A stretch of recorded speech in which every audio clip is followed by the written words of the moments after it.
What's up, guys? I'm Chris Eaton, and welcome to episode 109 of Snakes and a Fat Man. Thanks for showing up. We here at Snakes and Fat Man realize that you have dozens of other choices of white trash, know nothing, trailer park living, never had a clutch, Canva using cunts that you could be watching right now. And we appreciate that you're watching us instead. Just remember, 3/4 of the Fat Man is still better than all of the other dog shit out there. Welcome to the show, everybody.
Boom. Prop comedy. Redline deserves the mic drop award of the last fucking decade. Robin came in, saw what was going on in the reptile shipping space, and said, fuck it. I could do it better. And in under 2 years, I think it's actually been under 1 year, but I'm not positive. So I'm going to play it safe and say 2, has become the biggest reptile shipping company in the country, period. And what did Robin do when he became the biggest reptile shipping company in the country? He didn't sit at the top of the mountain and overlook his minions. He didn't rest on his laurels like Thanos did after the snap. He said, that's not enough. All right, I want to do something to bring together the reptile community. He said, I'm going to get a bag that's popular among a certain group of people, rollerbladers, namely. And he said, I'm going to get breeders to make patches of their companies that they could Velcro onto this cool ass bag and have their customers and customers of reptile industries in general be able to buy them and support them by fucking getting their patch and sticking it onto the old bag there. Brilliant. Use code ROBIN60 for 60% off your first 2 shipments with Redline. And then when you're done with that, use the code FATMAN5 for an additional $5 off your already discounted Redline rate. You're better off red. And if you're green, you mean. Go check them out at redlineshipping.com. Listen, get on the Repta train. Repta is hands down the best cocoa substrate on the market. I mean, anything else is like spending your hard-earned money on a cheap hooker. I mean, you might get off, but you also might get syphilis. That's right, I said it. If you don't use Repta, you probably have syphilis. Dirty motherfuckers. Go high class. Avoid syphilis.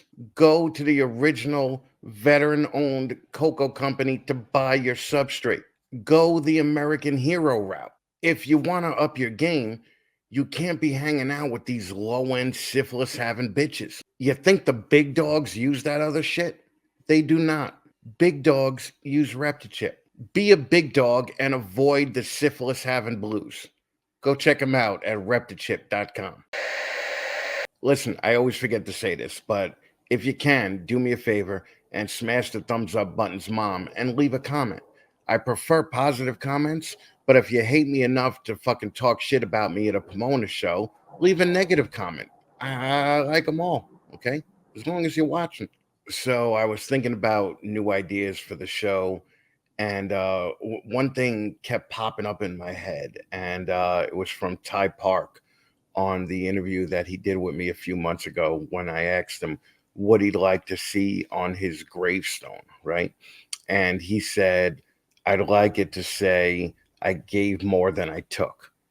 And that just fucking stuck with me, like more than than any other line that's been said to me on this show. And I've been doing this 8 years. Okay. I just fucking remember that fucking line popping into my head over and over again.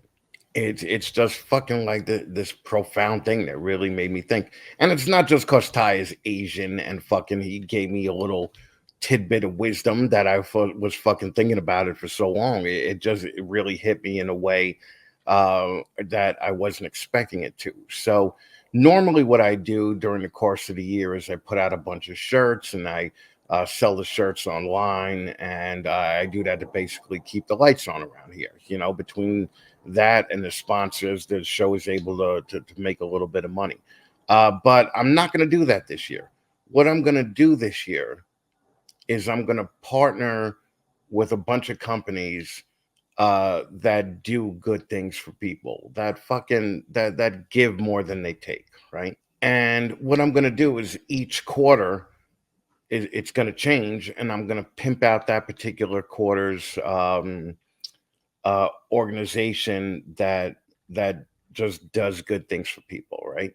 So a year or two ago, we partnered up with Till Valhalla, which raises money to prevent veteran suicide and basically bring awareness that 22 veterans a day, basically commit suicide. So fucking that's what the old 22 shirts that you saw, like myself and Antoine Hood and James Lewis and all these other guys wearing, that's what that meant. And I think we sold about 200 shirts. That's because all of you guys came through and were buying multiple different designs of multiple different shirts. And I feel like we really hooked it up then. So what I want to do for this quarter is I partnered up with the Hero Company. The Hero Company actually provides service dogs for vets that come back from any type of action and have PTSD, and they provide service dogs to kind of get these vets' minds straight. And what this company does is it sells stainless steel bracelets, paracord bracelets. They also sell a bunch of t-shirts and other jewelry and things like that. And the money from those sales goes to providing a service dog for vets that come home with any type of PTSD. I already picked up two of them because I want to be about it bitch and not a talk about it bitch, right? So yeah, those two should be coming next week, and what I'll do is I'll show them off when they actually get here. Now, full disclosure, the only way that we could keep track of this, and the only way that they have of partnering up with people is to provide an affiliate link. Okay. So they're going to pay me a certain amount of each bracelet that you get. But what I'm going to do is I'm going to tally all of those that we actually get at the end, and any payment that we get in addition to any of you buying bracelets, I'm going to donate to the Hero Company directly because it's a cause that I believe in. I'll, of course, be fully transparent with everybody. I'll show what I actually made from it. I'll show the receipt of the donation. We got to do that. I'm not just talking shit here. I really would like to get this done, and I would appreciate a little help from you guys in getting it done. So I'll put the affiliate link down in the description below, and I'll also pimp it out on the website. Now, if you guys do this, of course, take a picture of it or whatever, and let me know and tag me in it. And I'll pimp you guys out on my socials for the people that did purchase a bracelet or two. I mean, they have a lot of cool shit on the site. So go check it out. It's theherocompany.com. And then that's going to go until the end of March. And then in April, we're going to do a campaign for St. Jude's Children's Hospital. Now, look, everyone knows how I feel about kids, okay? But you know what's worse than a little fucking 10-year-old cunt rag of a kid? A fucking little cool fucking 10-year-old kid that ends up having cancer. That's not fucking cool, man. So in quarter two, it's going to be St. Jude's Children's Hospital, and we'll figure out a way whether I make shirts or whether I do something special just for that to raise money.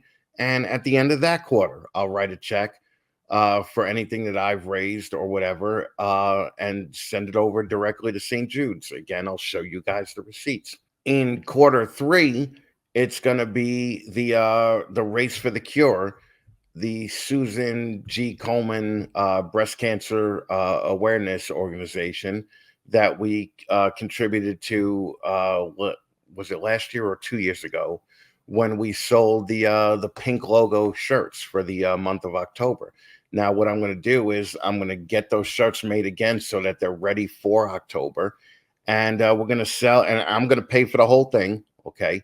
And anybody that buys a shirt, any of the profits that we make here will go straight over to the Susan G. Komen Foundation. And again, we'll fucking show the receipt so you guys know that that it actually got done. All right. I don't want you guys supporting something and then me just pulling the fucking wool over your eyes and fucking trying to do something shady with it. Anything that you guys give to these donations, any sale of these pink logo shirts, we're going to give all the profit over to Susan G. Komen, Race for the Cure breast cancer awareness organization. Okay. In quarter four, we're going to do something for Toys for Tots. And again, you know how I feel about kids, but you can't be having a fucking cool kid have a shitty Christmas. Okay. Because fucking, I would say that 2 out of every 50 kids are fucking borderline cool, and you don't want them having a shitty Christmas. So we'll do a donation drive for those. We'll set up a PayPal, and this way you could get it directly to them. I don't want to step on Bob Vu's territory, because I know that he's doing a lot of this every year for the Georgia kids, but let's bring it up a little bit, and let's just raise some money for the national foundation and see where it goes. All these companies, all the money that goes to them goes towards the actual charity that they represent. It's not like fucking PETA or fucking any of these other humane society, where fucking 88% of all your donations goes to administrative shit and all that. So these are 4 companies that I truly believe in. I would like you guys to help out if you can. And either way, I'm giving them something within the year. Fucking maybe everybody could fucking subscribe to Ty Park's I gave more than I took. And wouldn't the community be a little better? Now, it's going to be hard for me, because I like to talk shit so much, okay? But I'm still going to talk my shit, and hopefully the good in the Fatman outweighs the bad. But fucking, we're going to still do these charitable things for the year of 2024. So I hope you guys could help me out. All right. It didn't help last episode, so I'm going to do it again this episode. I'm putting Chimera on blast. Listen, I need a new ad. All right. That Chat GTP ad just has run its course, and it really wasn't even that funny to begin with. I know you guys have some weird Chat GTP hero worship thing with them, but come on, guys, let's try a little harder. All right. Again, this is how I know Patrick doesn't watch the show. Okay. So until he calls me, I'm going to keep doing this about Chimera. That being said, if you're trying to make ball pythons your business and it sucks right now, and I know it does, I'll tell you one thing: it doesn't suck for Chimera. And they're willing to teach you how not to make your shitty decision of selling ball pythons for a living fucking permanent. You need their consulting advice. Be smart enough to know what you don't know. Then learn what you don't know from Chimera. Go check them out at chimerareptile.com. So the business of shed testing is only about 2 years old, at least on a large scale. And you wouldn't think that business needs disrupting, right? But then along comes a guy like Charlie over at Gray Rider Reptiles. He offers shed testing with the same accuracy as the big guys, but they can't keep up with Charlie's turnaround time. Okay, I've been hearing stories about the big guy in the business taking 3 months to get you your results back. Charlie gets them back in like fucking 2 weeks, man. A guy in his garage is doing something with the same accuracy rate and a faster turnaround than the company that had hundreds of thousands, if not millions of dollars invested into it. Gray Rider offers tests on, let's see here. There's so many I'm totally not going to remember it ever, but fucking he keeps adding new ones. That's the problem. Gray Rider offers tests for cryptic, clown, yellow belly, hypo, lavender albino, asphalt, gravel, pod, candy, albino, and ultramel. And there's just more on the way, more coming. Go check them out now and get your shit tested today at shedtesting.com. Now, I wasn't going to do this, and I already know this is going to get me in a shit ton of trouble, right? But but I could take it, right? these these fucking low end podcast people that have all these fucking shows. I mean, people that have been doing this snake breeding for under 5 years. So some of them never even had a clutch, and they have 200 views per episode. Are being sponsored by all of these other snake breeding companies, and I just don't understand it. Okay, let's just say it like that. Like, I heard the other day that it was like Nike sponsoring Reebok, right? Like you're basically sponsoring your competitor, right? But I don't think it's like that. Okay, I don't. I think that it's like New Balance sponsoring Joe's Basement fucking footwear in Alabama. Okay, because I just don't get it. Like, what are you guys getting out of this? You're sponsoring people with under 200 views a show, maybe 300 at best. They don't do any type of audio, and that the problem is that these fucking low end shitheads are thinking that they're hot shots now, okay? And you could see it. You could see it in the fucking attitude, okay? I just don't get it. Now you may be saying like, Chris, don't you have ball python sponsors on your Fat Man Live show? Yes, I do. Okay, but I'm not a breeder, number one, and number two, those are just people that are actually friends of mine that are sponsoring the show because they couldn't sponsor the main show because an agreement that I have where Canova is the only ball python sponsor on this show. So it's absolutely 100% different. But what are you guys getting out of sponsoring these low end fucking piece of shit shows? Now, you could tell me that, oh, it's not a lot of money, Chris. So basically, I'm just supporting a friend of mine. Okay. Um, yes, that's fine. That's okay. But fucking, you do know that these people with under 200 views, under 300 views, no audio, they're bringing nothing to the table. Okay. So I don't want you guys to sponsor me. Okay. Fucking, I don't want you guys to fucking sponsor Fat Man Live, which incidentally has usually 1,000 to 1,200 views. I mean, and it's on audio as well. So fucking, where is the promotion for you guys? What are you getting out of it?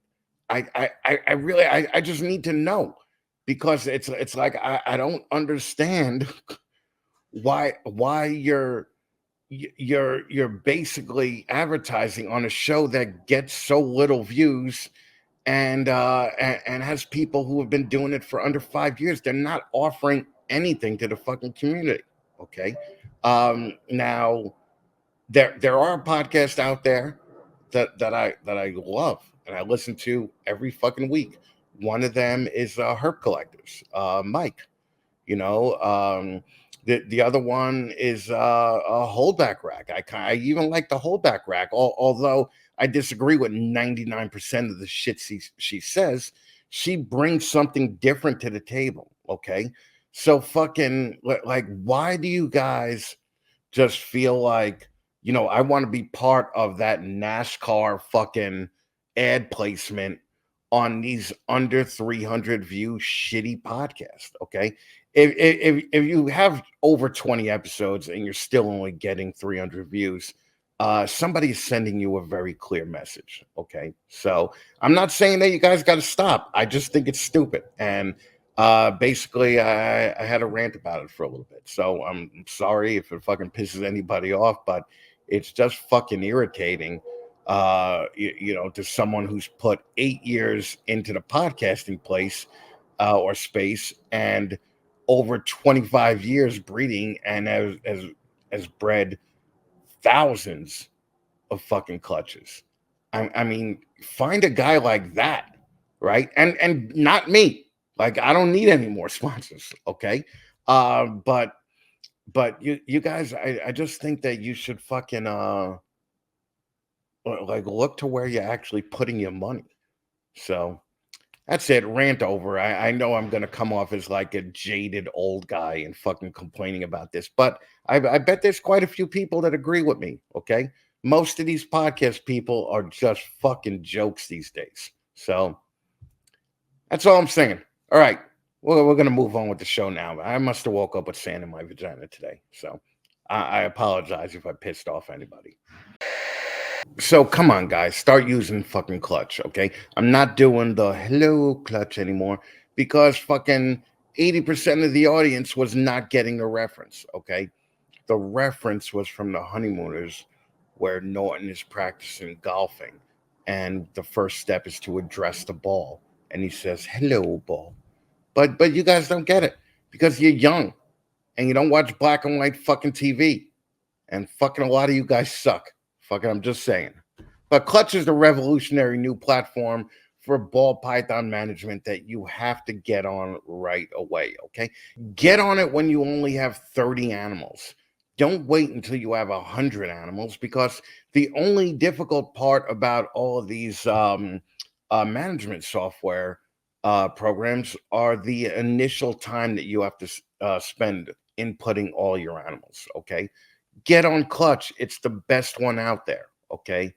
Just fucking look, just fucking use it, man. It's from Justin.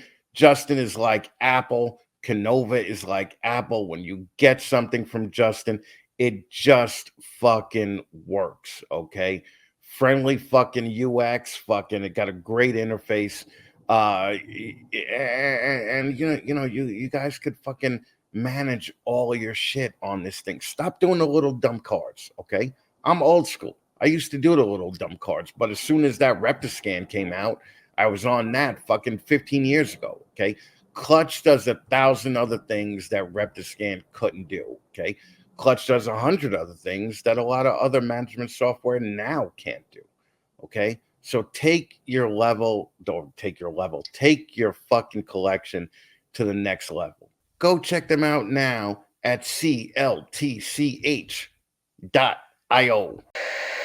All right, so one of the cool parts about doing this whole 15 minutes thing is getting to meet cool new fucking breeders that I would ordinarily never get to meet in real life. Like, if I just stayed in my fucking apartment all the time, never went to any shows, never did any traveling, I wouldn't get to meet these people.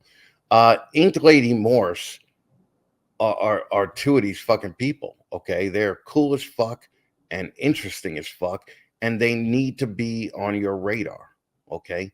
Here's my three-way with Ink Lady Morphs.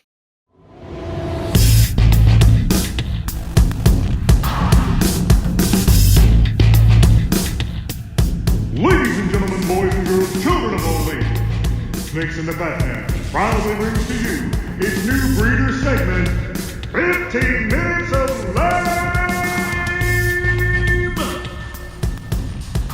Hey guys, it's Justin at Canova. So in the past few years, Canova's become the top source for amazing ball pythons. Now Chris tells me, Justin, it's time to give back. So we're sponsoring the 15 Minutes of Lame to support the new and upcoming breeders. So jump in here. Let's hear your ideas. Let's hear your thoughts. Maybe you can turn your 15 minutes of lame into 20 years of lame, just like I did. If you want to be the man, you got to beat the man. So bring it. 15 minutes of lame!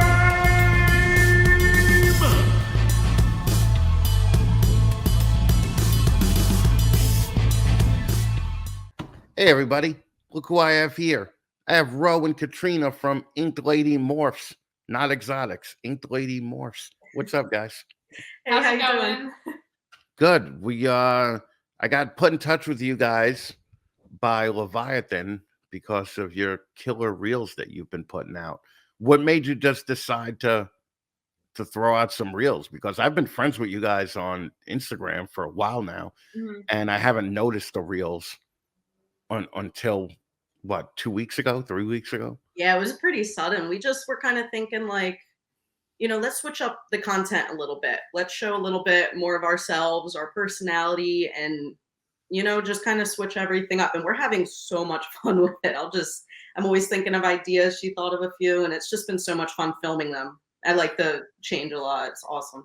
One day she came home and she's like, I have a real idea. And I'm like, okay. And she's like, GTA Wasted? I'm like, no, I didn't play that game. So then that's when we made the first reel. And it's just every day she's coming home and she's got like a notepad in her phone and she's scrolling. She's like, look at all these ideas I came up with. I'm like, oh my God. And then I went and I bought a green screen. It showed up Christmas Eve. And she's like, who's that from? I'm like, it's a Christmas present for us. It's a green screen. That's the way it goes. It's I'm a big believer in people buy from the people, because right now with ball pythons, it's that there's always another animal, right? So, if somebody wants something, you could be pretty sure they're going to go with the better people than just some no name that they never heard of before, right? So, so nicely done on the reels. Thank you. So. I'm going to put 15 minutes on the clock, and you guys are going to be able to pimp your shit for 15 minutes. You guys know how this works. So that's going to start right now. So first of all, the name, I'm looking at Katrina. I kind of know where the name comes from. Even Ro got some. Is that where it came from? Pretty much. Yeah. It was really difficult picking a name because it seemed like everyone had like balls in their name or like exotics, or just every name was all over the place. And we're like, okay, let's not do a common thing. Let's try to find something more specific to us to kind of brand us. And after, 75 different names, we shot out back and forth, and we would disagree on them, and finally came to this one, and it stuck. That's where we are. It just was a lot of brainstorming to find something that we didn't hate. No, I actually like it. I like it. It's a fucking hot name, right? So it's like fucking, it's so much better than these dudes that are coming up, and I'm like, hey, what company you have? And they're like, suck my balls, fucking grab my balls, and fucking, I'm like, dude, how are you gonna walk up to a family that's never heard of ball pythons before, and their kid is looking at one, and they're at the table that says suck my balls? I'm like, you're not going to sell to that guy. It just doesn't matter. Then I see I don't want to wear a shirt with that either.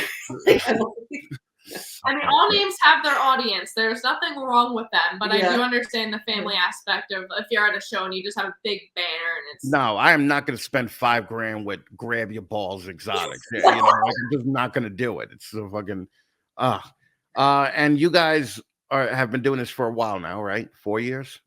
Yeah, 3-4 years, just about. I'd say we're right at the end of the 3-year mark. Going to start our 4th season this year. Okay, and are you guys a business, or are you guys just doing it for a hobby? We are a business. We have an LLC. We go through the state of Georgia for like inspections with the Department of Agriculture. So we do that every year. We do that every year. So yep, we are a business and LLC.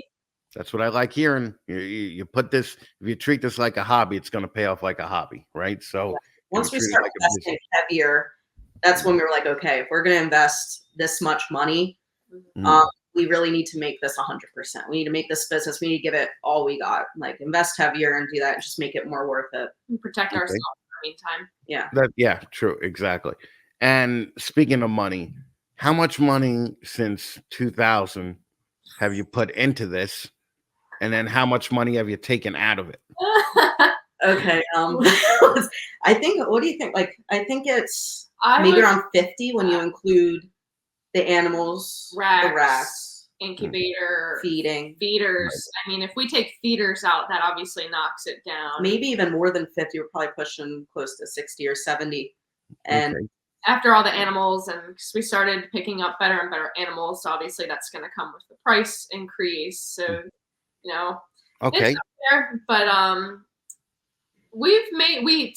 after expenses and everything, we've probably made a little bit. We make enough to go buy another animal. And so it's just we're just feeding back into the business. It's not like we don't really consider any of it to be a profit at this point until we have all the animals grown up full size, actually producing, you know, a good amount of money per clutch. Hopefully that's this year because we have a lot of better pairings going on this year. We got the sunset male that's in rotation, so making a lot of double heads this year. This year, we believe we're going to actually make a profit instead of just break even or make enough to just buy a few animals. yeah. Okay. So would you say under $5,000? That we've made this year? Or over the course of the 3 years? Oh yeah. Oh, it's been well over 5. Yeah, Yeah. definitely over 5. I'd put us more around 10. But Okay. All right. So 10 grand back after a 50 investment is not horrible. It still equates to like 38 cents an hour for all your work that you put into it. But it is what it is, you know. we work for free. Well, who was the first one that came to the other with this idea? It was kind of at the same. So when we moved to Georgia, we didn't really know anyone, didn't really have any friends because we moved to a place we don't know anybody. So we found friends through the reptile community because we shared interests with them. And there was this guy that was selling this beautiful snake that she really fell in love with. And then once he had a collection of other morphs and he was doing like a small breeding too. And that's when we were like, oh my God, this is really cool. And we talked about it over the course of the week. And then that's when we bought the racks and started researching a lot more. So I feel like it was at the same time we really decided to do it. And I'm not very good at science at all. So she did all the genetics. She studied all the genetics and all the recessives and all of that. And then she would just like explain it to me because I'm like, I can't do science. You tell me, like, teach me. I don't know traits. That was not my strong suit in school. So she would learn it and then she'd explain it to me. And then I'd be like, okay, great. Got it. And I got a big wipe off board and I'm like putting the Punnett square on it. Like we're in class. She's like, if you have a visual of this and a visual of this, you can make visuals. If you have a head of this and a head of this, you might make visuals. Katrina's sitting there like, I'm like, okay, got it. This was years ago. So now it's funny to look back and think that I didn't understand the basics, but we all start somewhere. And I didn't have a huge reptile knowledge before maybe 2018. So you guys got one snake and then immediately went out and bought ARS racks? Well, no. we started with the melamine racks. Okay. We got some PVC racks, which we still use. We have like 3 or 4 sea serpents racks, but it was all those heavy, bulky melamine starting out that I remember those, yeah. But we had a few reptiles when we moved down here, but it wasn't. We had like 2 normal ball pipe. I think like 1 pastel, 1 normal, like a blue tongue skink, and we just like moved all down here with them, and then just like it grew because then we had this bigger reptile room down here, and we're like, oh man, we can actually expand a little bit if we want to. We can get, you know. Yeah, so we got the space, started putting the racks up, and we're like, well, now we have a 10-tier rack, and we only have 3 animals. Like, well, now we need to get 7 more animals. You gotta fill that rack up. Oh my God, you guys are fucking nuts, Jesus. All right, and how many do you have right now? I think we counted 53 ball pythons, not including hatchlings. Okay, and do you guys use any type of online system to keep track of it, or do you just do pen and paper like old school? Old school pen and paper. I have like this little chart of like every single hatchling that's for sale with an ID number.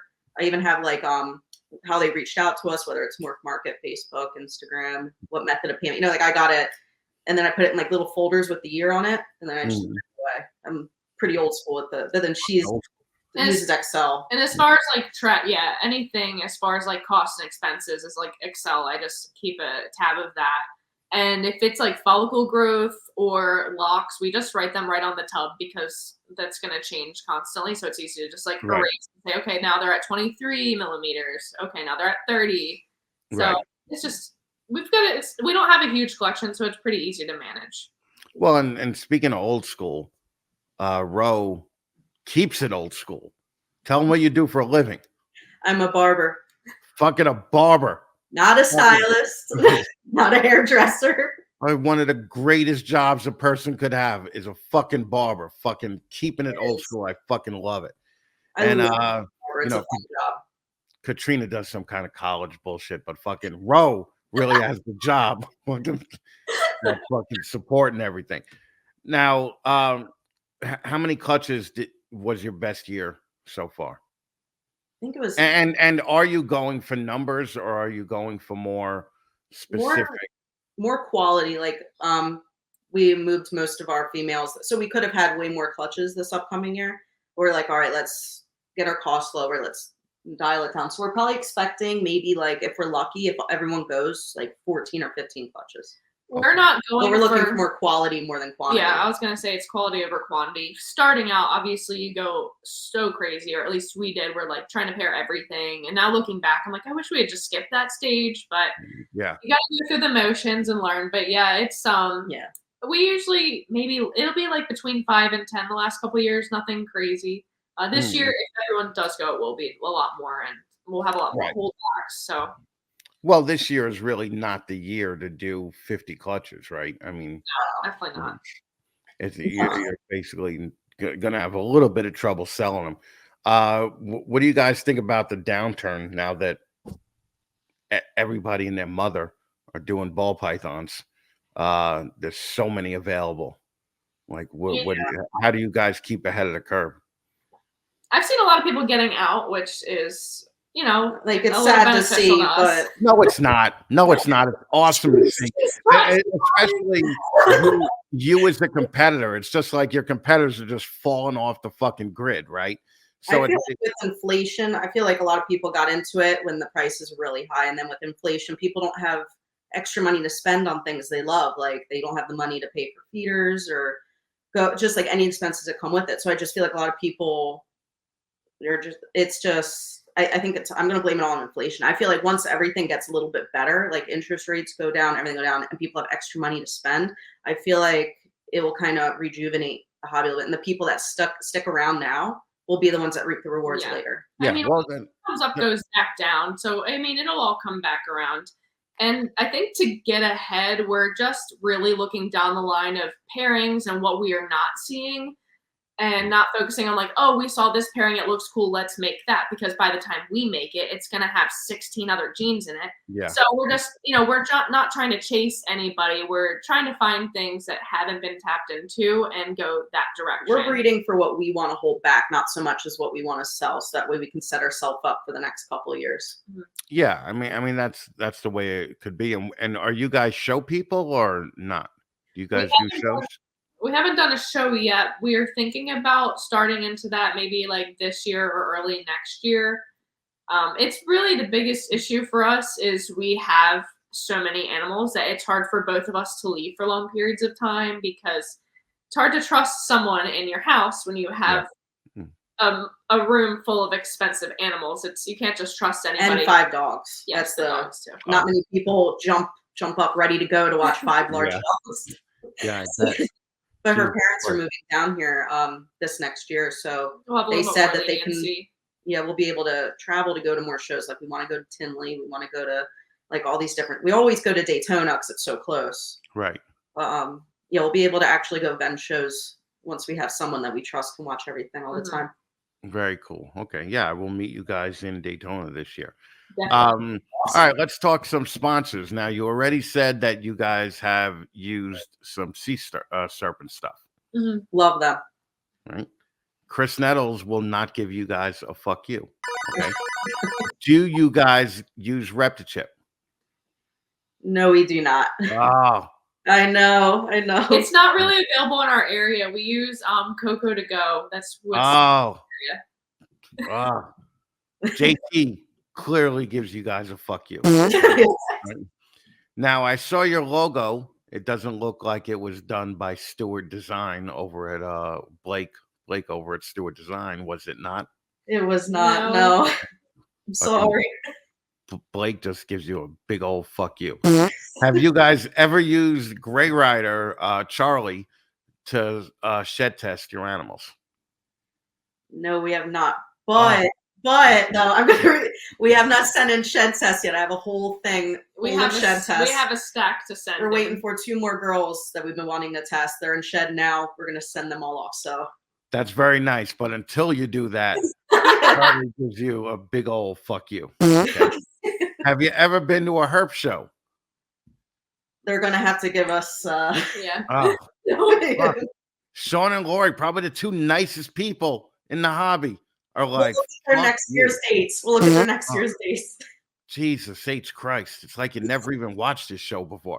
Have you ever used Liberty Business Services for taxes or getting things back for anything like that? No, you haven't. You haven't, have you? All right. No, we have not. No, he gives you a big old fuck you too. Now, have you ever bought a snake from Justin? Yes. Okay. Yes. Okay. Justin does not give you a fuck you. However, do you use clutch? Justin rescinds that thumbs up and gives you a big old fuck you. So I guess it evens I've been out. looking into clutch though. I've been looking because I'm all about like pen and paper, but I'm open to doing the other way. And I do like clutch. I do follow them on Instagram, and so give me a shot. All right. Well, again, until then, have you ever bought a snake from Chimera? Not yet, but there's a lot of things in the saved list. Well, okay.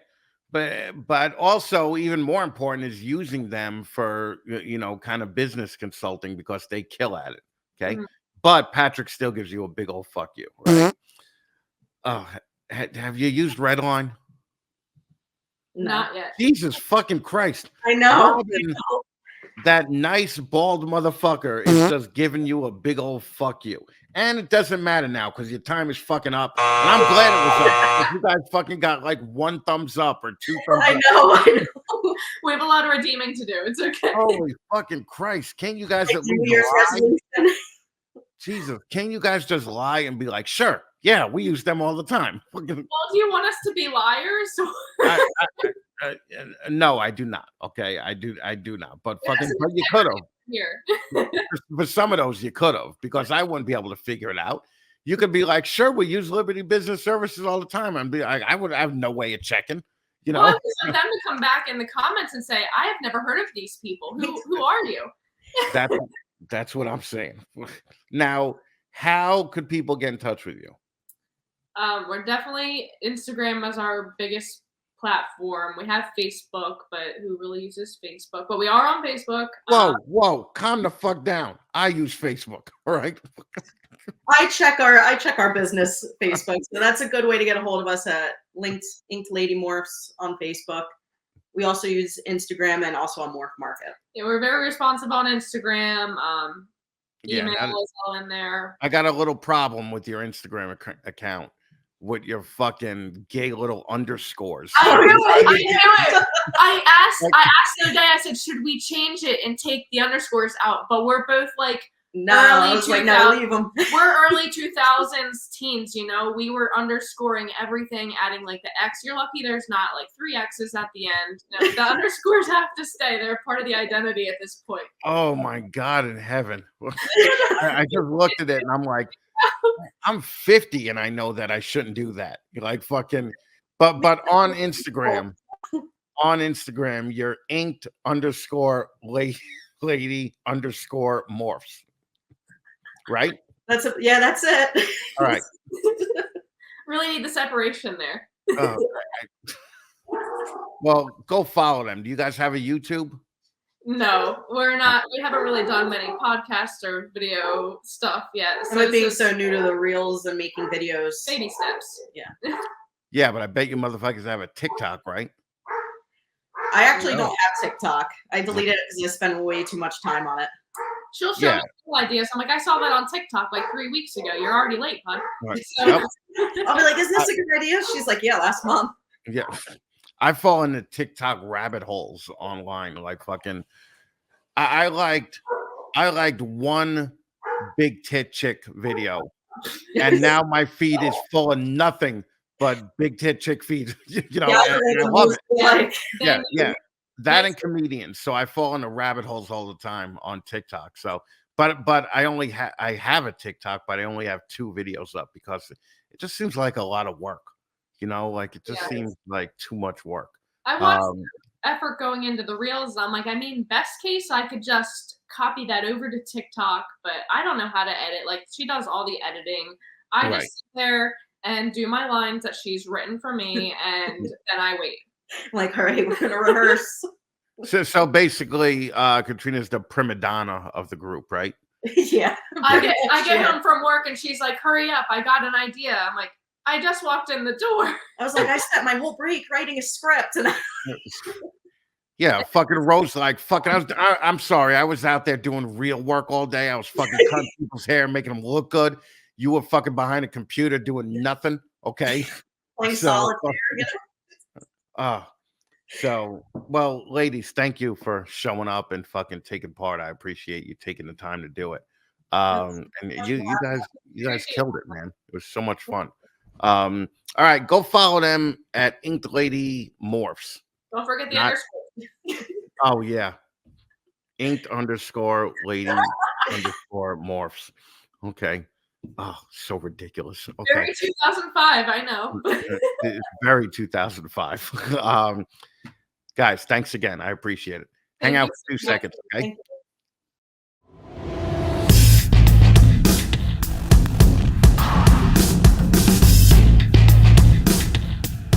Ladies and gentlemen, boys and girls, children of all ages, Snakes in the Batman proudly brings to you its new breeder segment, 15 Minutes of Lame!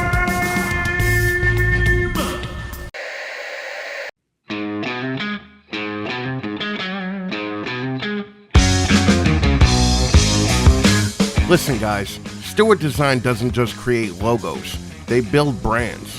What do I mean by this? Well, your brand has both a verbal and visual side. Think of this as your brand message and brand image. Your brand message is what initially draws clients to you and continually generates new business. After that, the quality of your product and service keeps them coming back and retains them. Without effective messaging, you're only going to be connecting with a small percentage of the clients you could be connecting with. Your brand message helps you clearly define who you are, how are you different from your competitors, what value you offer to your clients, and why potential clients should choose you over others. For this reason, Stewart Design always starts branding projects by developing your brand's message first. Creating a logo without understanding why and how it needs to look is only going to hold your company back and should be considered fucking malpractice. Stewart Design starts by clarifying your goals, audience, and industry. Then they form your messaging. After that, they strategically determine what colors, styles, and fonts make the most sense to use. And then finally, how the logo needs to look and function. You see, the visual identity of a company should be a natural result of proper strategy. Because the question really shouldn't be, do I like this? It should be, will this work? Stewart Design figures out what will actually work and provides you with a true investment to grow your business. When done right, it should attract the right people and it should reflect your business properly. It should make your company more memorable, and it should build trust and credibility with your clients. On the other hand, if it's done poorly, it could do the exact opposite. It could make you look amateur and can actually deter your business. Don't settle for a fucking idiot that simply offers you a cheap logo. Build your brand the right way. Bring out your best so you could get it right from the start and finally move out of your mother's fucking basement, crush it at Tinley, Pomona, or Arlington, and build a life for yourself doing what you love. Contact Stewart Design today. You could reach them at stewartdesignbrands.com. Again, that's stewartdesignbrands.com.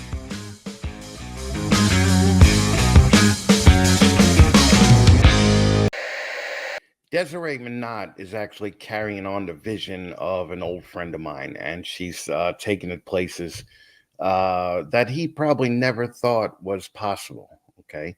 I'm really excited to have her on the show for the first time, actually.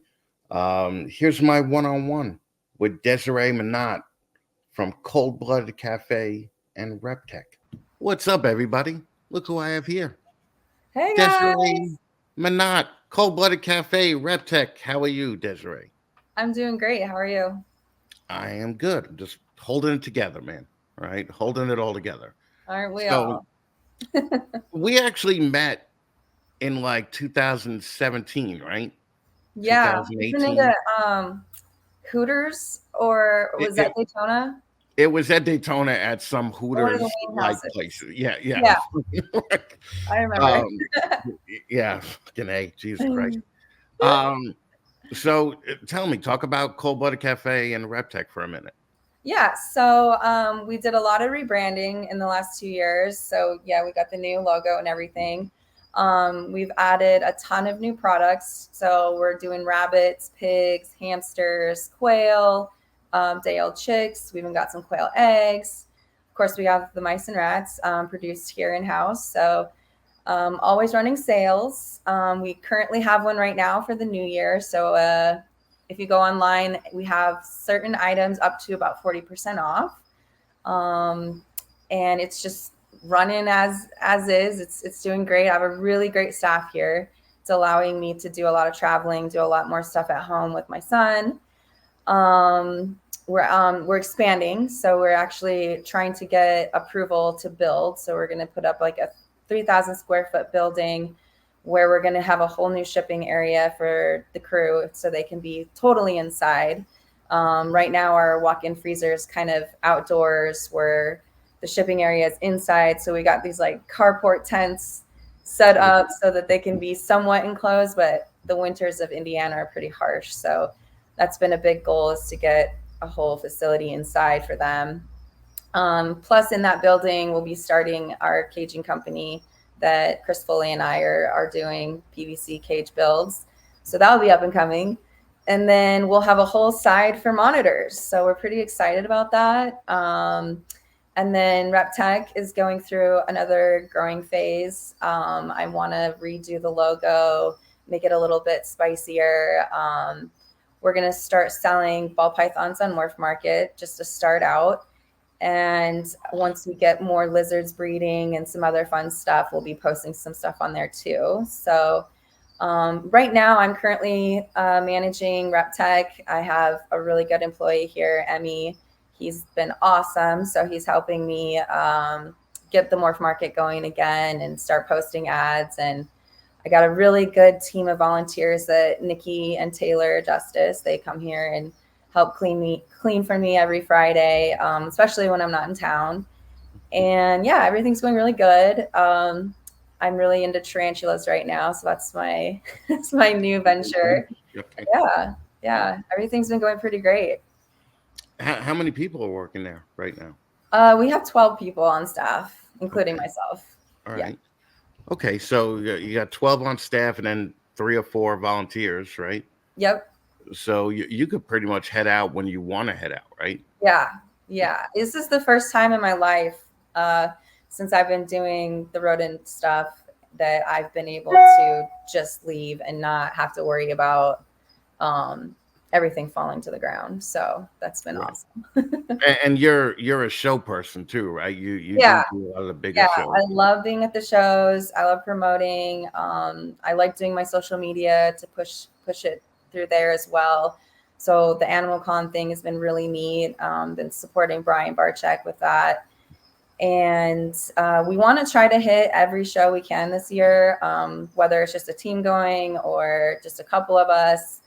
But we've come up with a new thing where we can set up a table and have promotion and use QR codes and like take orders at the show. And then you'll get your order within the next few business days. Transporting frozen rodents, down to Texas or Florida or California, like it's a big thing. So we try to stick to the local shows like Tinley Park, Schaumburg, St. Louis. It's only a few hour drive for us. So it's easier to just load up the trailer, drive out feeders and sell that way. But we started this with the last Daytona show and it went really well. Like we weren't even at the table. Nobody was just sitting there. Like people came by, saw the information on the table, click the codes. We've actually made a lot of orders during that 2 days. And then So you're not taking any rats anymore. You're just nothing too far away. We'll always bring rats to Tinley Park, Schaumburg, St. Louis, just because it's right. only 3-4 hour drive for us. So that's not as risky as a 16-hour trailer drive to Arlington. Yeah. we used to do that. It was rough. It was really bad. So, but now you're running the whole shebang now, right? Between everything, you're just doing it. I have to plug Chris Foley. He is the executive manager. He's actually doing all the social media for Cold-Blooded Café. He's doing all the like office type stuff, running the farm itself. So he reports to me. I'm just kind of up here taking notes, watching everything, very fully involved in everything. But as far as like my hands-on stuff, I've been able to delegate, which is the reason I can even travel. So when I first came on board, with Forrest, I was Chris. I was, doing payroll, doing accounting, doing invoices, collecting money, training people, managing staff, bagging rodents, shipping rodents. I've done every hat on this farm, every position. The only thing I can't do is actually clean live rodents. So I'm highly allergic to them. Oh, that's convenient, isn't it? Okay. Yeah. So I don't spend a lot of time in the actual living, production barn. But once things are euthanized, I can wear a mask and gloves and I'm able to bag them. But I haven't done that actually for a couple of years now. So that's really great that I have a good staff of people that can do all that for me. So yeah, I'm just, trying to actually live for myself now and be a good mom and take him to as many places as I can, and enjoy these like really precious years right now. So he's going to be 5 at the end of March, which I just can't even believe. That's when they start developing like a personality, right? Oh yeah, he is. He loves being here. He comes here and he grabs lizards, grabs snakes, like no fear, wants to ride the forklift all the time, like just obsessed with everything around here. I'm so glad that he likes it. And he goes in the rodent barn and will help the staff and like he'll move rats around for them and it's the whole thing. He's just right. Like, well, now when Forrest passed away, was there ever a thought like, okay, I'm gonna give this up, or is it just like I'm gonna take over because I always wanted to do this? I mean, like the zoo dreams might not necessarily have been Desiree dreams, right? So yeah, so that is a really big point. So I actually have 2 bachelor's degrees in nursing and psychology. And so when I graduated from nursing school, my dream was to go be a nurse. And then I wanted to go back and do psychiatric nurse practitioner work. And when I moved up here to help Forrest with Cold-Blooded Café, before it was even that, we were just doing wholesale at that time. We hadn't had a company name or like went retail at all. Like we were just sending pallets out. We were drop shipping for Bob Ashley to all his clients. And we're basically on like a net 30, payout. Right. And so when I got here, I wanted to keep my nursing career going. And so I tried taking the exam and I failed, tried it 2 more times, kept failing. I think I was just under way too much stress of trying to help him with a business. And he was like, put this on the back burner. If you ever need to go back on it in life, you can. Like, you're going to make more money in a month selling rats than a whole year's salary. And so, yeah, it was very convincing. And I was like, all right, yeah, let's try this. Let's do this. So, but when he did pass away, I had a lot of people and mostly family, which kind of surprised me. That was just like, you need to sell out. You need to get out of this world. Like, just move home, raise your son here. Like, everybody was against it, And then I had like really close people who were in the community, Stephen Cush being one of them, who was here.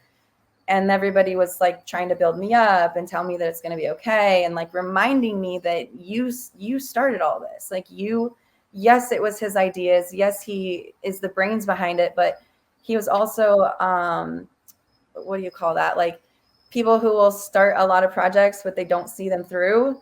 Like an 80%er. Yeah. Yeah. So Yeah. he would get all these things rolling, and then it was up to me to like follow through. It was like, okay, he made a sale, he sent the rats out, but I did the invoicing, I called and collect the money. And then as we started getting employees, I was the one, contacting payroll, contacting accountants, getting all of our books in order. Just, I was basically running the whole thing. He did sales and wrote it production. And then he would train people on what they want. And then I would kind of tweak it from there and be the main person in contact for the employees. Like they didn't really go to him. Right. So, yeah, it was a really hard decision. And if I hadn't had the support that I did then internally here with me, I may have not been here today doing this. So, but I'm really glad that I did. And I've gone through just endless amounts of therapy and self-healing and traveling to try to like be okay with everything. Cause that relationship was on its 20 year. We met when I was 15. So I went through it all with them. Yeah, no. So now you're doing all that stuff plus Forrest, what Forrest would have did, and then you're generating ideas now too, right? Yeah. That are kind of pushing the company forward. Mm-hmm. Where 5 years from now, where do you think it's going to be? Yeah, I love that question. I really want to be number one. I hate to say aren't you guys number one now? I don't want to take Rodent Pro out, but I think like revenue wise, we're number two. I think they still do a lot more than we do, but they are, I don't like talking bad about people, but yeah, no, we don't have to talk bad. They're sourcing it, so they're not breeding it. That's the main difference. Right. So I think it takes a lot longer to get ahead of somebody that's just been on the map for 30 years and, has their inventory coming in, from every lab in the country and China and whatever else. So whatever, it's fine. But I'm trying to do it differently. And actually I'm also building a second barn too. That's in the works. So I need a double production right now just to keep demand, even competing with them. So that's my goal. That's also why we added all these new products this year. And, I have to outsource that. Like I'm not over here breeding pigs and rabbits and, all this other stuff. We do have to do that, but we make sure that these are good, reliable people, that, the animal welfare is our number one thing. Like, how are you euthanizing? How are you doing this? Like, so we're being very proactive with that, but we're just breaking even right now. I'm trying to keep it in a reasonable price range and comparable to other sellers. So, but we're trying to just be a one-stop shop. If you need some mice, but you also need some quail, or you need some chicks, or you need a pig or whatever, I want you guys to be able to get all of that from us in one order instead of having to get, only mice and rats from us. And then you have to go over to Rodent Pro to get all your other things. Like that's what I'm trying to get to. And so, yeah, like I said, right now we're not really making money on all these new products, but we're just trying to introduce it, trying to get it out there, get a feel, see like what the demand is. And then obviously we'll start like changing prices to actually have a good margin. Right. Well, for when it happens, do you have available staff to handle the scale? Yeah. If it'll happen, right? So. Yeah. So the new barn, we're basically going to hire like probably 4 more people for that team. And we'll just like move the veterans into there and kind of do like a cross training type deal so that everybody's on the same page. Right. Gotcha. Okay, good. And 3,000 square feet, that was the size of the barn? Mm-hmm.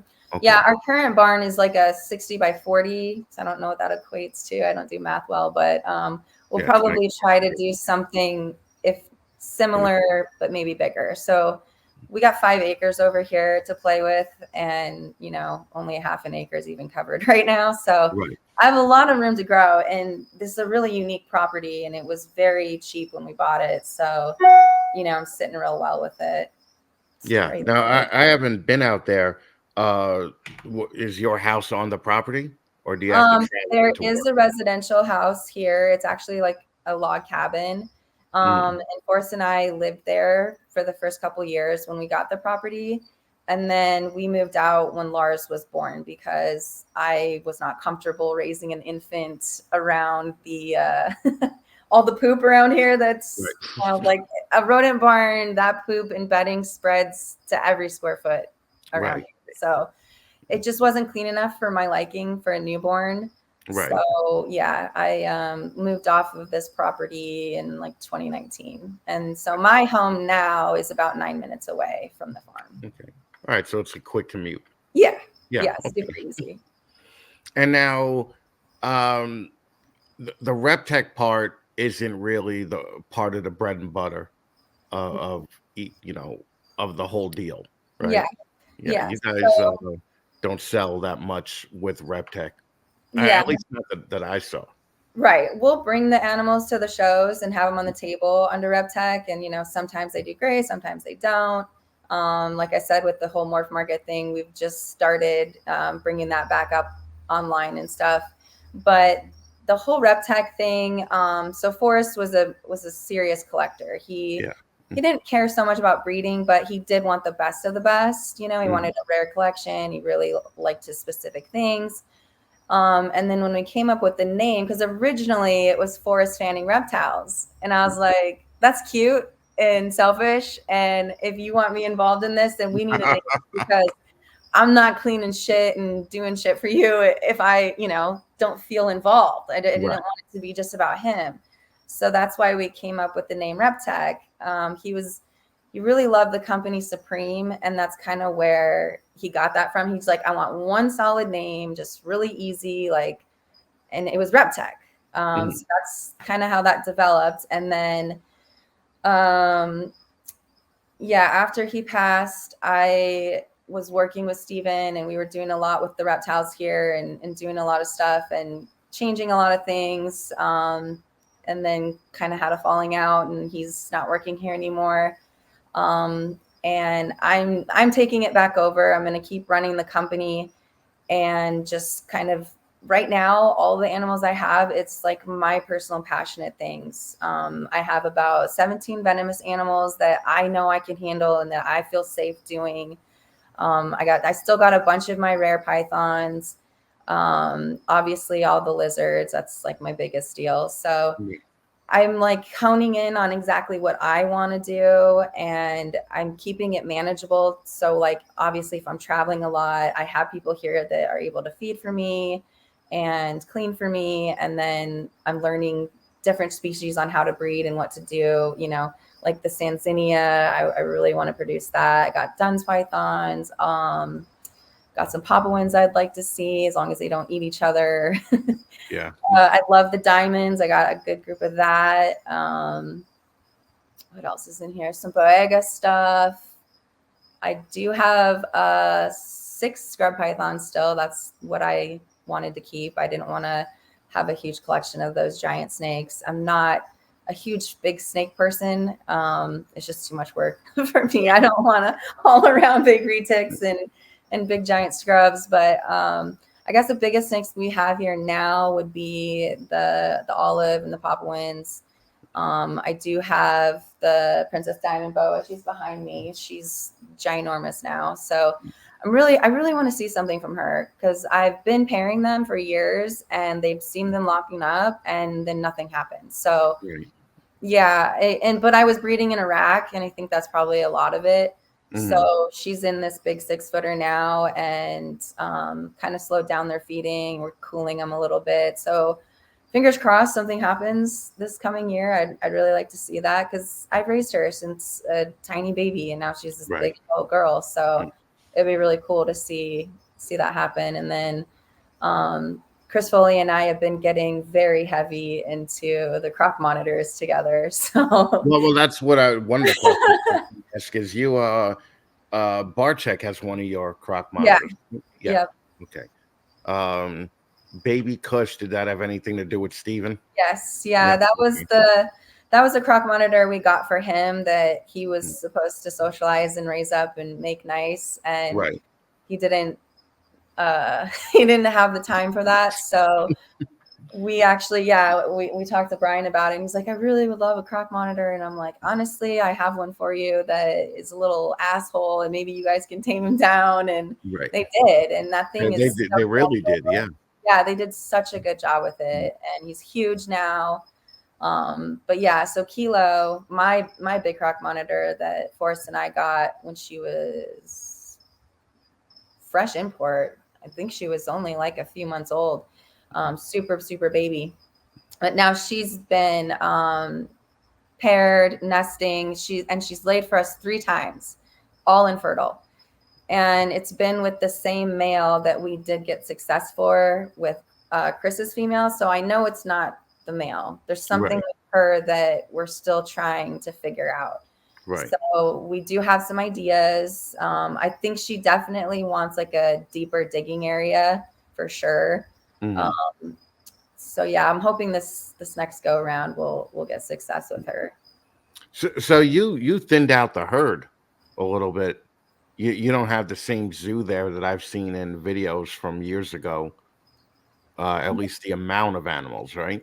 Yeah, so I think we were about 400 animals combined, Steven and I. And then after the move, I only kept about 100 animals because I personally didn't want all of that. Like, I think it became a hoarding situation, and it was just getting to be like way too much. And his ideas were going different places, mine were going different places. So it was just like, whatever. But yeah, I honestly, of that number, 27 of those are crocodiles. They're all under 6 feet right now. So we're raising babies and young adults. But yeah, I think my snake collection is under 100 right now. And then with the lizards combined. So it's smaller, but it's manageable, but it's still very, very, very cool shit to me. Right.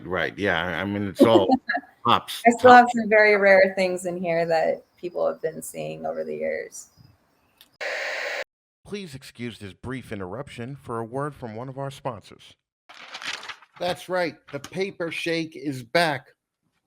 Once only for some of the most exclusive people in the Python business. It's out. It's now open to all Snakes and the Fat Man sponsors, if you wish it.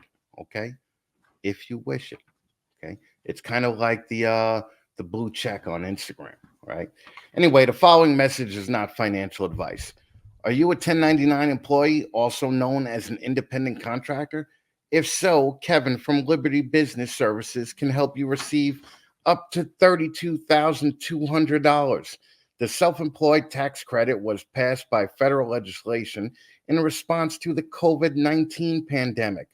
Oh, I really shouldn't have said COVID. In response to the vid-19 pandemic. This money comes back to you in the form of a check from the U.S. Treasury.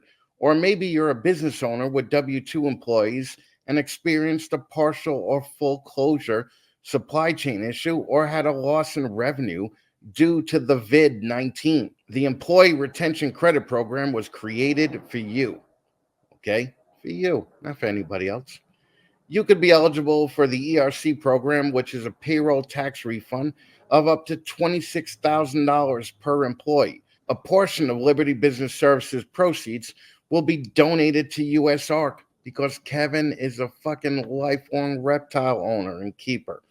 For more information, please call or text Kevin at 570-855-6060 or go to libertybusinessservices.com for more information. That's all I'm saying.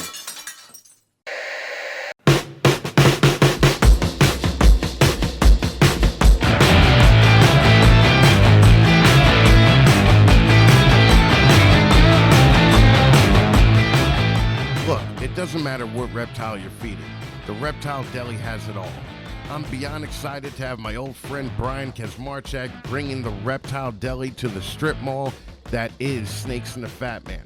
I've watched Brian grow this business from a fucking storage pod to a 25,000 square foot facility in a state where they make it almost impossible for a small business to succeed, let alone grow. Reptile Deli has been producing some of the industry's best feeder rodents for almost 15 years. Their rodents are grown under the best conditions and regularly tested for quality to be sure they're in optimal health before they ship them right to your door. Reptile Deli also has a roach issue. They've spent years raising dubia roaches and have put insane efforts into R&D so that your pet reptiles get the very best. They offer cup dubia roaches, bulk dubia roaches, and wholesale dubia roaches in a variety of sizes. Are you one of those bioactive people? The deli offers simply the best isopods and springtails in the business, with cutting-edge isopod and springtail technology that brings in unbelievable shelf life with biostable microhabitat culture cups. They have an incredible selection of isopods for sale, from rare species all the way down to the common roly-polies, man. Reptile Deli has grown into a cutting-edge feed manufacturer and are distributors of the most advanced reptile products. But don't take my word for it. Take the word of over 800 retail locations across North America that are selling their products. Check them out now at reptiledeli.com.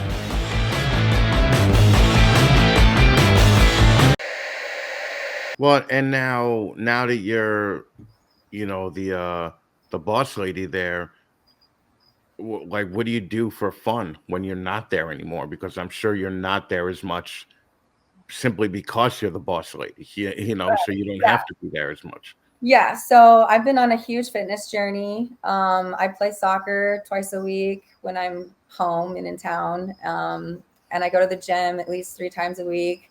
So fitness has become like a serious deal for me. And then the traveling, and then spending time with Lars.